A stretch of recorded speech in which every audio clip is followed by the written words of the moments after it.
कोई काम न कीजे और सत्य शब्द की सोजी करिए। सत शब्द कैसे जगता है, सत शब्द की खोजना भीतर में करो। भीतर में आप देखोगे तो ध्वनिया है। आप कहेंगे ध्वनिया सुनाई क्यों नहीं दे रही है। हमारे कान बाहर लगे हैं, हम बाहर का सुनने की आदी है। जब बाहर से हमारा संबंध विच्छेद हो जाएगा तो भीतर में हमको ध्वनियाँ सुनाई देगी। तो सत्शब्द ध्वनि के रूप में है, उसकी खोजना करो। वो जागृत कैसे होता है, जागृत होने के बाद क्या लक्षण हमारे अंदर आने चाहिए, सत्य शब्द की खोजी करियो और गुला माए उलद मत रहियो। यानी जब तक सत्शब्द जागा नहीं है तुम चैन से बैठो मत। पहली सीढ़ी है सत्शब्द को जागृत करना। सालों से हम रामसनी बने हैं तो उसका पक्का प्रमाण हमको मिलना चाहिए कि हमारे भीतर में वो नियंचर जगा है। अभी हमारे वकील साहब ने नियंचरी विषय पर बड़ा सुंदर प्रवचन दिया, समझाया क्या क्या करने से ये नियंचर नहीं होता, किसको नियंचर नहीं कहेंगे, नियंचर क्या है, नियंचर कैसे जगता है। सतगुरु शरण प्रेम सु जागे तब कोई लखे विचार। सदगुरु के शरण में प्रेम से जो कोई राम नाम का सुमिरन करेगा तब ये नियंचर जगेगा। अब भजन तो सब कर रहे हैं, भजन में वो विश्वास लाओ। विश्वास की आवश्यकता है। महाराज कहते हैं जन सुख देव गोरायु कहे सुन तो शीस सुजा। जन सुख देव गोरायु कहे सुन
तरफ ख्याल दो। प्रश्न गुरु को हो रहा है, जी गुरा भेद बताओ जो किस विद मिलसी जी राम। भगवान कैसे मिलेगा, भगवान को मिलने का भेद क्या है। भेद बड़ा आसान है अगर कर सको। भेद कोई अटपटा नहीं है, बड़ा सीधा आसान फार्मूला है। क्या? विश्वास। किस पे विश्वास? गुरु के वचनों पे विश्वास, राम शब्द पे विश्वास। अगर विश्वास ही नहीं है तो तुम भक्ति में उतर ही नहीं सकते। एक कलाकार था, 2 मंजिली इमारत पे, यहाँ से वहाँ डोरी उसने बांध रखी थी, रस्सी बांध रखी थी और रस्सी पर चल रहा था। बासा लेके चलते ना ऐसे, कंधे पे उसने अपने बच्चे को बिठा रखा था और नीचे लोग आश्चर्य से देख रहे थे कि ये कब वहाँ से यहाँ आ जाए, अगर नीचे गिर जाए तो वो भी मरेगा, उसका छोटा बच्चा भी मरेगा। सब सांस रोके उसकी कला को देख रहे थे। वो धीरे धीरे अपना बैलेंस बराबर करके बच्चे को कंधे पे बिठा के इस बिल्डिंग से उस बिल्डिंग तक पहुंच गया तो नीचे तालियां, उसके स्वागत में कोई फुलमाएं लाला है, कोई तालियां बजा रहा है, कोई उसकी महिमा कर रहा है। सबकी महिमा होने के बाद, सबका सुनने के बाद उसने कहा, अब दोबारा मैं इस रस्सी पे इस पार से उस पार हो सकता या नहीं? लोगों ने कहा बिल्कुल 100% आप दोबारा भी ये रस्सी पे चल सकते हो, आप सबको विश्वास है? वो कहने लगे बिल्कुल विश्वास है।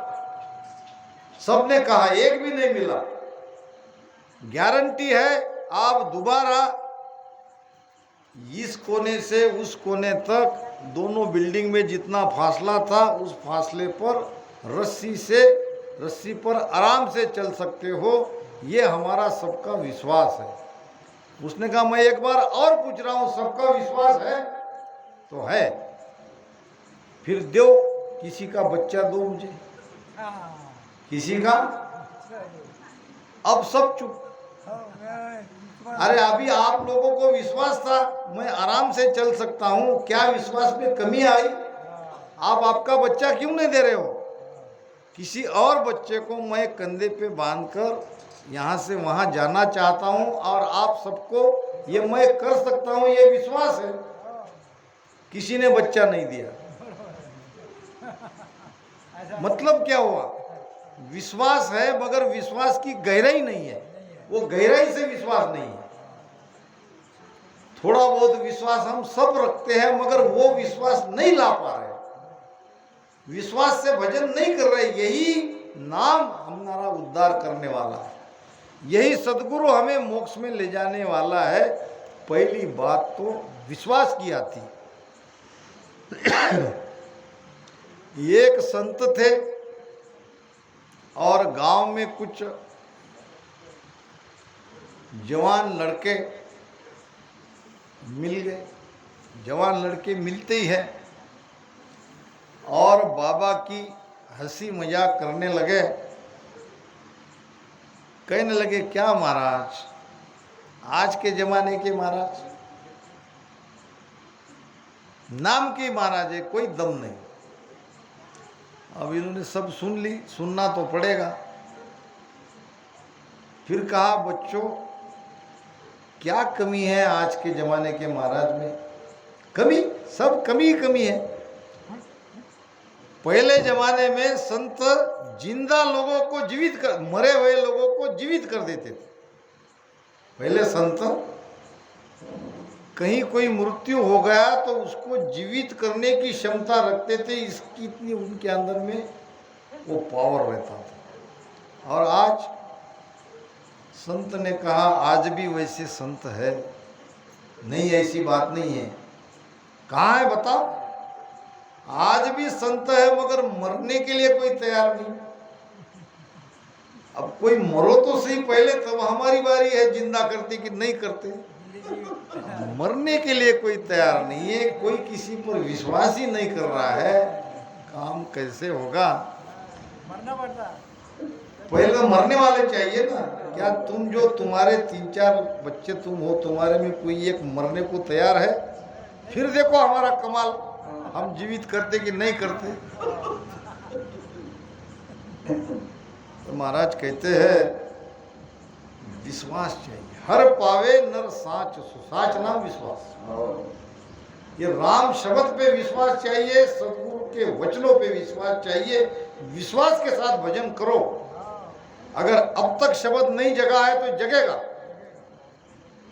विश्वास को कमजोर मत होने दो, मन को विचलित मत होने दो। के सुखराम नेक मन फिरियो, इतना सा भी मन इधर उधर डोल गया तो काम खत्म। ये भक्ति खांडे की धार है, यहाँ विश्वास की बहुत आवश्यकता है, यहाँ भाव की आवश्यकता है, यहाँ प्रेम की आवश्यकता है, यहाँ डर की आवश्यकता है। हर पावे नर साच सु दूजी लिवसी जान। दो ही बातें महाराज ने बताई है। विश्वास के साथ भजन करो, भजन में लिव लगेगी तो परमात्मा को आप भीतर ही पालोगे। लिव किसको कहते हैं? बड़ा आसान आसान प्रमाण से आपको सुनाता हूं, लिव किसे कहते हैं, किसको कहते हैं। हमारी भजन में लिव लगी, मान लो आपको कहीं लग गया है, खरोच आई है या कहीं घाव हुआ है, बहुत दर्द हो रहा है, तो आपको क्या कहना पड़ेगा कि वहां लिव लगाओ, वहां ध्यान लगाओ? क्यों? लगा हुआ ही रहेगा। आप किसी भी काम में हो दर्द बराबर दर्द का एहसास आपको होता रहेगा, चाहे आप कोई भी काम करो। शब्द इसी प्रकार है। शब्द अगर एक बार जग जाए तो आप कुछ भी काम करते रहो, आपकी सुरती बरोबर वहां लगी रहेगी। जैसे आपको दर्द के तरफ ध्यान लगाने की आवश्यकता नहीं है, वो लगा ही रहता है, उसी प्रकार ये शब्द जगने पर सुरती वहां लगी रहती। सुरती नाम ध्यान, सुरती नाम ध्यान, हमारा ध्यान। अभी ध्यान कहाँ है? बताओ, ध्यान कहाँ है सबका? अभी थोड़ी देर के लिए तो यहाँ है, वास्तव में हमारा सबका ध्यान कहाँ है? मैं भी आपके साथ हूँ, ऐसी कोई नहीं। हमारा सबका ध्यान अपने अपने घर में है, लगा ही हुआ है, लगा ही हुआ है। यहां से उठे कि सीधे अपने अपने घर पे बरोबर चले जाते। क्यों? कि वहां हमारा ध्यान है, बरसों से लगा है। जब पैदा हुए, जब से समझ आई, तब से हमारा ध्यान लगा ही है, सब पे लगा है, परिवार पे, घर पे, सब पे लगा है। अब इसी ध्यान को वहां से पलटा के यहां लाओ, और ये शब्द जगे बिना वहां से ध्यान हटेगा नहीं, लाख कोशिश करो। जिसका परिवार जैसा है, जिसका घर जैसा है, जो जैसी स्थिति में, उसको अपनी स्थिति अच्छी लगी, क्योंकि उसका ध्यान वहां अटका है। वहां से हटाने का एक ही तरीका है, ये शब्द जग जाए। लाख उपाय करो, लाख कर्मकांड करो, कोई ध्यान करो, कुछ भी उपाय कर लो, जब तक शब्द नहीं जगेगा। शब्द बिना सुरती आंदरी, कहो कहाँ ते जाय, द्वार न पावे शब्द का, फिर भटका खाय। शब्द बिना सुरती आंदरी। वो ये देखते ना अपन, चूहे के जैसी रहती है, चुचुंदरी। हाँ, चकचुंदरी। और हिंदी में क्या कहते हैं, महाराज की वाणी में बात आई है, सांप अगर उसको खाता है, पकड़ लिया तो क्या, छिचुंदरी, छिचुंदरी कहते हैं। पकड़ लिया तो क्या होगा? अंधा हो जाएगा।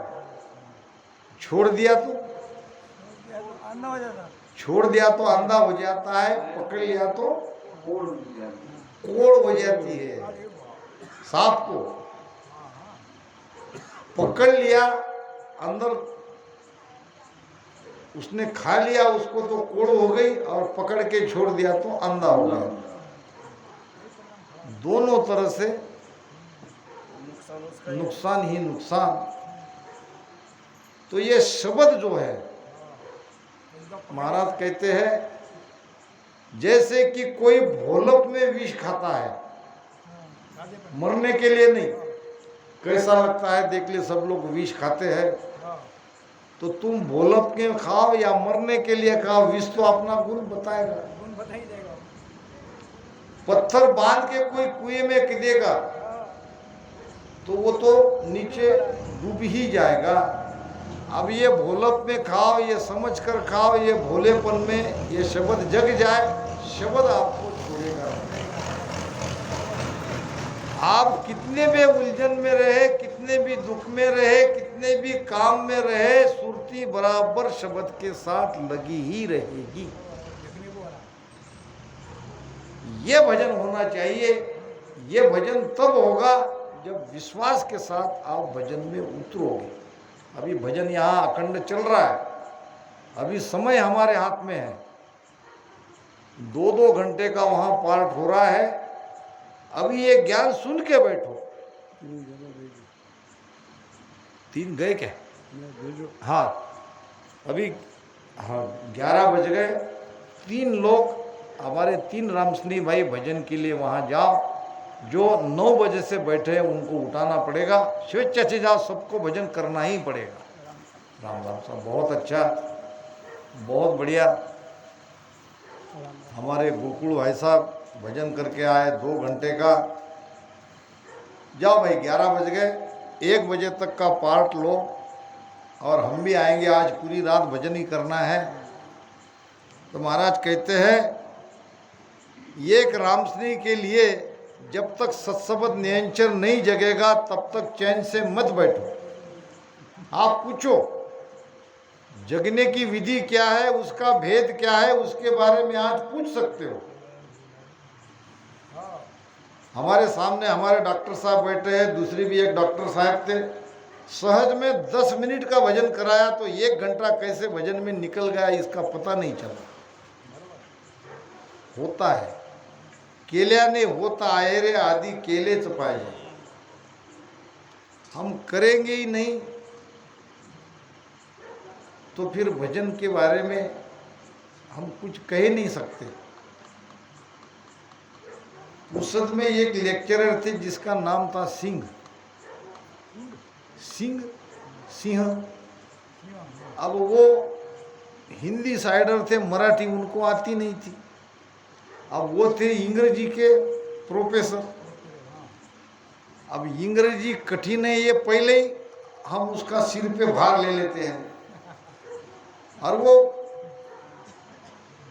जिसने कठिन समझा उसके लिए वो कठिन है। वो आते ही क्या कहते हैं कि अंग्रेजी जैसी कोई भाषा सीधी आसान नहीं है। वो मराठी एक शब्द हमेशा बोलते थे, तुम्ही घोड्यावर बसशाल नहीं तो पडशाल कशा। यानी तुम्ही एक घोड़े पे बैठे ही नहीं और अभी पढ़ने से डरते हो। तुम पहले बैठो, गिरो, फिर डरो। अब पहले ही तुमने अंग्रेजी को बहुत कठिन समझ लिया तो वो कठिन ही लगेगी। भजन का भी ऐसा ही है। भजन को हमने कठिन माना तो उसके लिए भजन कठिन ही है। वो 10 मिनट चैन से नहीं बैठेगा, शरीर हिलेगा, मन डोलेगा इधर उधर। और जिसके लिए वो आसान है उसके लिए वो आसान है। महाराज कहते हैं, जे नर झूठ जान मोने से झूठा फल पावे। मेरे रामा से झूठा फल पावे। साच जान कर शरण गए रे। साच जान कर शरण गए रे। से हमारा पुर पावे। क्या कहते महाराज? जो नर झूठ जान सी मोने और से झूठा पढ़ पाओ।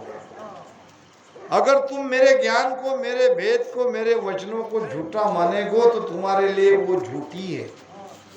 तुमको झूठ कुछ नहीं मिलने वाला है। और साच जानकर शरण गए रे, इसको सत्य मानकर अगर शरणों में जाओगे तो अमर लोक में चले जाओगे। मानना न मानना दोनों बातें आपके हाथ में है। आप कैसे मानते हो इस पर सब आगे की आपकी यात्रा है। आप अगर महाराज के वचन को सत्य वचन मानते हो तो आपको अमरलोक मिलेगा। और यहाँ वचनों पे विश्वास नहीं है, हो गया होगा महाराज को, इतना होता क्या भजन, घर कैसे देखेंगे, ये काम कैसे करेंगे, थोड़ा किंतु परंतु आ गया, काम नहीं होगा। विश्वास के साथ भजन करो, काम होगा। हे राजा आशा चाहे कहो क्या माही, ताका जेते भक्ति समाई, मैं बूझू तुम कहो विचारी, कोण धाम पे सूरत तुम्हारी। भक्ति करने का हर एक व्यक्ति का उद्देश्य रहता है। जैसा राजा चंदूलाल का उद्देश्य था, महाराज ने उनको पूछा, हे राजा आशा चाहे कहो क्या माई, आप भक्ति करते हो, जो भी भक्ति कर रहे हो वो किस आशा से कर रहे हो, क्या चाहना है। ताकाजे थे भक्ति समाई, कौन सी आशा आपको पूरी करनी है जिसके लिए तुम भक्ति कर रहे हो। मैं बूझू तुम कहो विचारी, और कौन धाम पे सुरत तुम्हारी, आप किस धाम पे जाना चाहते हो, कहाँ आपकी सुरती है, आपका ध्यान कहाँ लगाना चाहते हो। धाम कितने हैं, धाम वैकुंठ है, धाम कैलाश है, धाम ब्रह्मा का सतलोक है, धाम शक्ति का लोक है, धाम पारब्रह्म का लोक है, धाम ब्रह्म तक की भी भक्ति है। आप चाहते क्या हो, क्यों भक्ति कर रहे हो। तो राजा ने कहा, हो स्वामी जी बिसन धाम पर सूरत हमारी, बहुत सुखा पर आशा धारी, मुगत काज हम भगति करा, गर्भ काज हरि हृदय धरा। अब चाहना तो बहुत कुछ थी, मगर ये ज्ञान राजा के पास नहीं था। जो वो सोच रहे थे, जो वो चाह रहे थे, वो इस भक्ति से, जो भक्ति उन्होंने धारण कर रखी थी, उससे पूरी होगी कि नहीं। बिसन धाम पर सूरत हमारे, कहाँ जाना चाहते थे, वैकुंठ में, विष्णु के लोक में राजा चंदूलाल जाना चाहते थे। अब विष्णु का पद कहाँ आता है, तो वो भी तो काल के अंदर है। जब वो काल विष्णु को ढावे, और चाकर धनी गर्भ में आवे। अब काल विष्णु को नहीं छोड़ता है, तो भगवान विष्णु भी गर्भ में आना पड़ेगा। तो ये चाकर उसकी भक्ति करने वाला और धनी भगवान विष्णु दोनों गर्भ में आएंगे। बहुत सुखा पर आशाधारी। देखो, एक अंधा था, दोनों आंख से भगवान की भक्ति करने लगा। मांगना है तो वो अंधे से सीखो। भगवान प्रसन्न हो गए, देखो एक ही वर मांगो, मैं तुम्हें एक वर देता हूं। अंधे ने क्या मांगा, एक ही वर में सारा सुख उसने मांग लिया। हे भगवान, मैं एक ही वर आपको मांगता हूं। उसने मांगा, मैं मेरे पोते को सोने के, क्या कहते हैं उसको, नहाने के लिए नहाते ना, टप। मैं मेरे पोते को सोने के टप में नहाते हुए देखना चाहता हूँ। बहुत होशियार था, एक ही वर।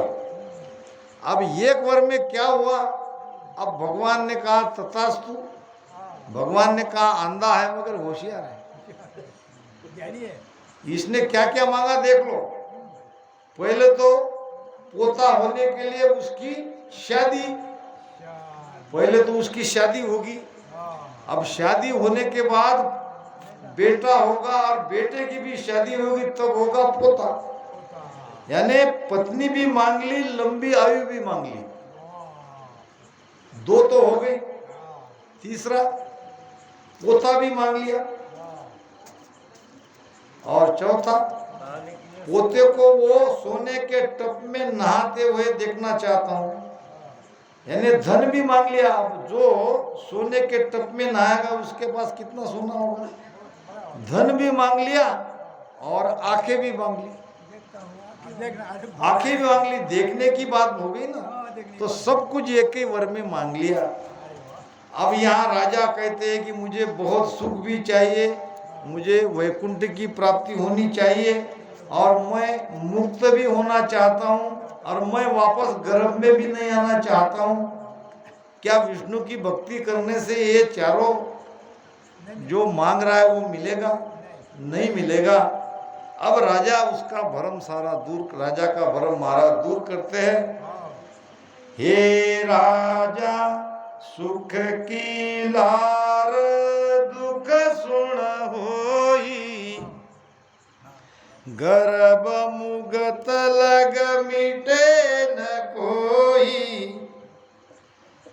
विष्णु धाम लग काल ग्रासे, काम क्रोध दोनों रह बासे। हे राजा, तुम सुख मांग रहे हो, बहुत सुखा पर आशाधारी। तो सुख मांगोगे तो दुख बिना मांगे ही तुमको मिल ही जाएगा। सुख के पीछे दुख, दुख के पीछे सुख, ये रोटेशन चलता ही है। सुख की मजा तभी है जब तुम दुख में हो। अब तुम्हें दुख ही नहीं है तो सुख भी तुमको पीड़ादार हो जाएगा। हो जाएगा कि नहीं?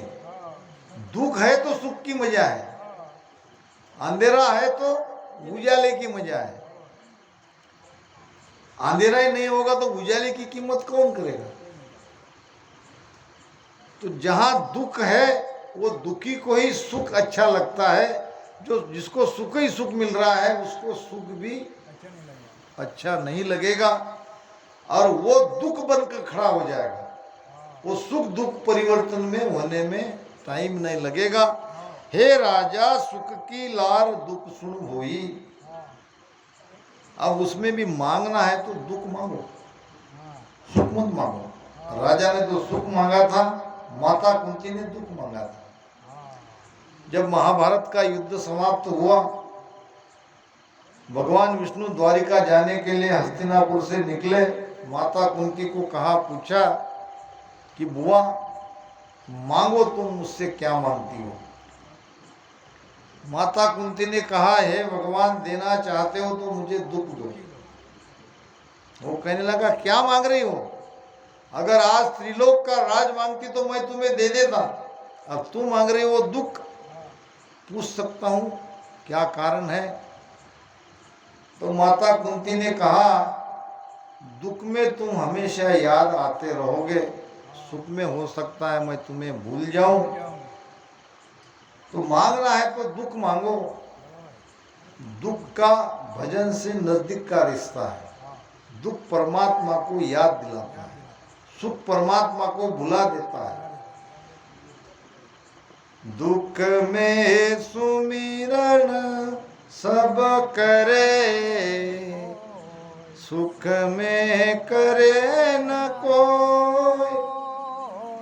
जो सुख में सुमिरन करे, दुख कहाँ से होय राम जी, दुख कहाँ से होय। दुख में सुमिरन सब करे, दुख में सबको परमात्मा याद आता ही है। सुख भुला देता है, सुख में परमात्मा की याद नहीं आती। और जो कोई बिरला सुख में परमात्मा को याद करता है तो उसको दुख कहाँ से होगा? दुख आएगा ही नहीं। विष्णु धाम अलग काल ग्रासे, और काम क्रोध दोनों रहे पासे। जिस धाम की तुम आशा कर रहे हो कि वहां तुम्हें सुख ही सुख मिलेगा, तो वहां तक काल है। भगवान विष्णु को भी काल नहीं छोड़ेगा। तो ये सुख दुख का चक्कर कहाँ जाने पर मिटेगा? महाराज कहते हैं कि गर्भ मुक्त लग मिटे न कोई। तन दुखता दिन जावसी, जा दिन धरे न देह। ये सारे दुख आदि व्याधि उपाधि तीनों ताप कब मिटेंगे? जन्म लेने का कारण जिस दिन मिटेगा उस दिन। जा दिन धरे न देह, कारण कब मिटेगा? कब समझेगा हमें कि हमारा आने का कारण मिट गया? अच्छा, हम आते क्यों हैं? जन्म लेता कौन है और मरता कौन है? जन्म लेता है चेतन मन, मरता है शरीर। चेतन मन में इच्छा है, वासना है। वासना जब तक है तब तक जन्म लेना पड़ेगा, किसी को पूछने की आवश्यकता नहीं है। वासना खत्म होने के बाद ही हम दोबारा वापस संसार में नहीं आएंगे। तो महाराज ने राजा को इस तरह से समझाया है, गर्भ में वापस आना नहीं चाहते हो तो जीते जी ये सारी इच्छाओं को मिटाओ। इच्छा तब मिटेगी जब मन मर जाएगा।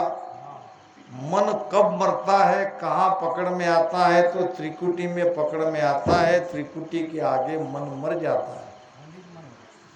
वासना रहित मन तो रहेगा, मगर मन के ये जो वासना है, ये जो विकार है, ये सब मिट जाएंगे। तब होगा मोक्ष, तब होगा जीते जी आनंद। इन्हीं शब्दों के साथ यहाँ वाणी